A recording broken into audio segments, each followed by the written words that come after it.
होता है तो माँ बच्चे को चुप कराने के लिए क्या क्या जतन नहीं करती है। लेकिन आज की कहानी में जो है वो बहुत ही हैरान कर देने वाली कहानी है, जिसमें माँ ने जो है वो बच्चे को चुप कराने के बजाय उसे जान से खत्म कर दिया, उसका गला दबा दिया और अपने हाथों से उसको मार दिया। जी हाँ दोस्तों, आदाब, नमस्कार, राधे श्याम। आप सब लोग कैसे हो? उम्मीद करती हूँ कि आप सब लोग बहुत अच्छे से होंगे, राजी खुशी होंगे। हमारे चैनल का नाम है डेली न्यू क्राइम स्टोरीज। अगर चैनल को सब्सक्राइब नहीं किया दोस्तों, सब्सक्राइब कीजिए। मेरे चैनल पे आपको डेली क्राइम से जुड़ी वारदात, घटनाएं, कहानियां सुनने के लिए मिलती हैं। तो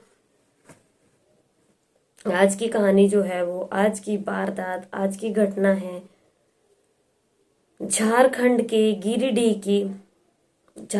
गिरिडीह में। ये मामला जो है वो ग्राम पंचायत गोलगो का है, जिसमें रोजन अंसारी के बेटे निजामुद्दीन की शादी पंचवा थाना क्षेत्र के सुगासार गांव की युवती अफसाना खातून के साथ हुई थी। निजामुद्दीन की शादी जो है वो अफसाना खातून के साथ हुई थी।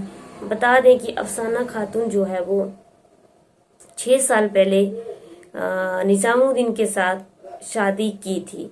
बता दें कि निजामुद्दीन जो है वो मूक बधिर है और अब शादी के बाद जो है वो इनकी जिंदगी बहुत अच्छी राजी खुशी के साथ चल रही थी। बहुत सुख था, बहुत प्यार था आपस में और सब लोग मिलजुल करके रहते थे। शादी के बाद जो है वो अफसाना खातून ने 2 बच्चों को जन्म दिया। 2 बच्चे जिनकी उम्र, बड़े बच्चे की उम्र जो है, बड़े बेटे की उम्र 4 साल है, वहीं छोटे बेटे की उम्र जो है वो 2 साल है। वहीं पे ये दोनों बड़े प्रेम प्यार से रह रहे थे। अब एक दिन क्या होता है कि अफसाना खातून और निजामुद्दीन के आपस में लड़ाई हो जाती है। अब लड़ाई होने के बाद जो है वो अफसाना खातून अपने पति को अपने कमरे से बाहर निकाल देती है, निजामुद्दीन को बाहर निकाल देती है। अब निजामुद्दीन जो है वो कमरे से बाहर सो रहा है और अफसाना खातून जो है वो कमरे के अंदर है। वहीं पे एक बेटा जो है वो अफसाना खातून के पास है और एक बेटा जो है वो निजामुद्दीन के पास है। अब क्या था कि अफसाना खातून को जो है वो किसी का फोन आता है और वो फोन पे किसी के साथ बात करने लग जाती है। लेकिन जब वो फोन पे बात कर रही होती है तो बेटा जो है वो उसका रोने लग जाता है। बता दें कि बेटी की उम्र जो है वो 2 साल है। बेटा जो है वो जोर जोर से खूब रोने लगता है, लेकिन वो चुप नहीं होता। अब क्या होता है कि अफसाना खातून को ऐसा लगा कि वो जिससे भी बात कर रही थी तो वो डिस्टर्ब हो रही है, तो उसने डिस्टर्ब होने की वजह से जो है अपने लड़के को गला दबा करके उसकी हत्या कर दी। अब लड़का जो है वो मर चुका है। लेकिन थोड़ी देर के बाद क्या होता है कि वो लड़का वहां पे अचेत अवस्था में पड़ा हुआ है, क्योंकि उसकी हत्या हो गई है। अब अफसाना खातून क्या करती है कि अपने पति निजामुद्दीन को कमरे में अंदर सोने के लिए बुला लेती है। जब वो कमरे में अंदर अपने पति को सुलाने के लिए बुला देती है तो निजामुद्दीन जो है वो अपने कमरे में चला जाता है और अपने कमरे में जाने के बाद जब वो कमरा खोलता है तो देखता है कि उसका बेटा वहां पे अचेत अवस्था में पड़ा हुआ है, न हाथ हिला रहा है न पैर हिला रहा है। अब क्या होता है कि निजामुद्दीन जोर जोर से रोने लगता है, चिल्लाने लगता है। जैसे ही निजामुद्दीन जोर जोर से रोने लगता है, चिल्लाने लगता है, उसकी आवाजों को सुन करके बाहर से उसके माता पिता भी दौड़े दौड़े वहां पे आ जाते हैं।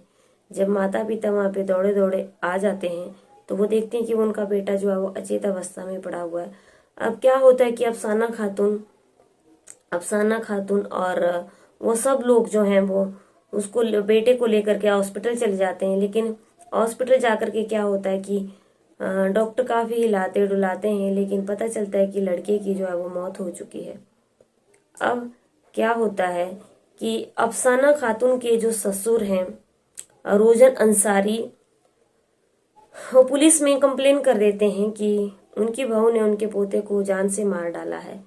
अब क्या होता है कि पुलिस आती है और पुलिस सारी तहकीकात करती है, जांच करती है। वहां पे पुलिस को रोजन अंसारी जो कि उसके ससुर हैं बताते हैं कि जो उनकी बहू अफसाना खातून, उनके मायके वाले उत्तर प्रदेश में, यूपी में जो है वो मजदूरी का काम करते हैं और अफसाना खातून जो है वो कुछ दिन पहले अपने मायके में रहने के लिए गई थी। लेकिन जब से वो मायके से वापस आई है तब से वो किसी के साथ फोन पे बात करती रहती है और बहुत देर तक फोन पे ही बातें करती रहती है। अब उस दिन भी इसे किसी का फोन आया हुआ था और ये बहुत देर से फोन पे ही बात कर रही थी। अब इसके बाद इसने लड़के को कैसे मारा ये उनको कुछ भी पता नहीं है। अब क्या होता है कि जब ससुर का बयान वो लोग सुनती है पुलिस, तो पुलिस जो है वो अफसाना खातून को बुलाते हैं और उसके बयान लेते हैं। अफसाना खातून को जो है पुलिस सख्ती से बात करती है, तो अफसाना खातून जो है वो सारी बातें बता देती है। वो बताती है कि मैंने लड़के को नहीं मारा है, मुझे किसी का फोन आया हुआ था, लेकिन जब मैं फोन पे बात कर रही थी तो लड़का बहुत जोर जोर से रो रहा था और मैं डिस्टर्ब हो रही थी, और डिस्टर्ब होने की वजह से मैंने जो है वो अपने बेटे को वहां से जोर से धक्का दिया, और वो मेरा अपने बेटे को मारने का कोई भी इरादा नहीं था। और जब मैंने इसको धक्का दिया तो इसका सिर जो है वो किसी से टकरा गया, और टकराने की वजह से जो है वो वहीं पर ही उसी वक्त खत्म हो गया। तो पुलिस ने जो है वो बॉडी को पोस्टमार्टम के लिए भेज दिया, और अफसाना खातून को अफसाना खातून के बयान लेने के बाद पुलिस ने जो है वो उसको अरेस्ट कर दिया, और अरेस्ट करने के बाद पुलिस ने उसको जेल में भेज दिया। अब अफसाना खातून जो है वो जेल में है। गिरिडीह में, झारखंड के गिरिडीह में ये घटना घटी है, जहाँ पे माँ जो है वो अपने बच्चे को बचाने के लिए आज के जमाने में क्या क्या क्या कुछ नहीं करती है। आज का जमाना हो चाहे पहले का जमाना हो, लेकिन माँ जो है वो अगर बच्चा रोता है, गीले में टॉयलेट भी किया हुआ होता है, तो माँ बच्चे को उठा करके खुद गीले में सो जाती है, लेकिन बच्चे को सूखी जगह पे सुलाती है। और आज की कलयुग में इस माँ ने क्या किया कि अपने फोन पे डिस्टर्ब होने की बजाय बच्चे को धक्का दे दिया और उसे जान से खत्म कर दिया। इस घटना से झारखंड के गिरिडीह के आसपास के सारे इलाके जो हैं वो सन्न रह गए हैं कि एक महिला क्या कभी अपनी औलाद के साथ ऐसा भी कर सकती है, जिसने अपने ही हाथों से अपने ही बेटे का कत्ल कर दिया हो। अब अफसाना खातून जो है वो जेल में बैठी हुई है और उसके पति जो है वो घर पे हैं, लेकिन उनका बेटा जो है, जो कि 2 साल का था, वो इस दुनिया को छोड़ करके जा चुका है। इसमें बेटे का क्या कसूर था? और इसीलिए दोस्तों मैं आप लोगों से बार बार हर वीडियो में यही बोलती हूँ कि खुद को किसी भी गलत राह में मत भटकाओ, गलत चीजों में खुद को मत लगाओ, जिससे कि आने वाला अंजाम जो है वो इतना भयानक हो कि जिसका असर सिर्फ और सिर्फ आपकी जिंदगी के ऊपर पड़े। और ये इसलिए मैं हमेशा ही यही बोलती हूँ कि दोस्तों किसी भी अपराध के दलदल में ना फंसो।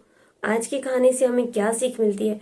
आज की कहानी से दोस्तों हमें यही सीख मिलती है कि आज की कहानी में अफसाना खातून जो है वो, अगर वो उसके हंसता खेलता परिवार था, 2 बच्चे थे और पति घर पे था और सारा सब कुछ हंसता खेलती जिंदगी गुजर रही थी, लेकिन फोन पे हमेशा ही बात करते रहना और किसी से बात कर रही थी, जिसकी उसकी वजह से जो है वो उसको गुस्सा आ गया और अपने बेटे को जो रोने की वजह से उसको धक्का दे दिया। कभी भी हमेशा इंसान को पेशेंस जो है वो कभी भी नहीं खोना चाहिए। इंसान के अंदर इतना पेशेंस होना चाहिए कि मतलब कुछ भी हो जाए लेकिन वो अपना आपा ना खोए। इसमें अफसाना खातून ने जो है वो अपना आपा खो दिया और अपने बच्चे का कत्ल अपने हाथों से ही कर दिया। मेरा कहानी सुनाने का उद्देश्य जो है वो सिर्फ और सिर्फ यही है आप लोगों को कि अवेयर रहो, सतर्क रहो, जागरूक रहो। और अगर आप लोगों ने मेरे चैनल को सब्सक्राइब नहीं किया दोस्तों, सब्सक्राइब जरूर करना।